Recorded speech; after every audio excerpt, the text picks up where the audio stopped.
how to change WhatsApp to business account. So all you have to do is you have to make sure that you have downloaded the WhatsApp application business here. So what you have to do is to go to your app store and then choose for WhatsApp business here.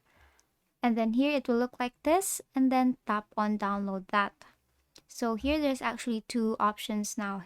You will see this WhatsApp personal account and this WhatsApp business account. Now, since you want to change your WhatsApp personal account to business account, then all you have to do is to tap on your WhatsApp business here and tap on agree and continue. And then of course, use the same number that you use to your personal account. Tap on that and just wait for it to connect. It will actually transfer all the datas, all the chats, all the conversations you have there to your business account.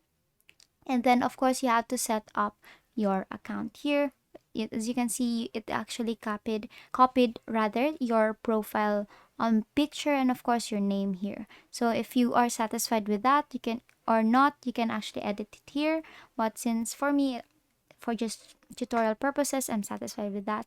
And then tap on business category here, and let's say you are actually selling local services such as photographer, and tap on next on the upper right here.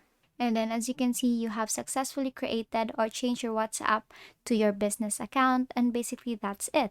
That is how you change WhatsApp application to business account, and that is all for today. If this video helped you, please give us some thumbs up and subscribe to the YouTube channel for more tutorials. Thank you for watching.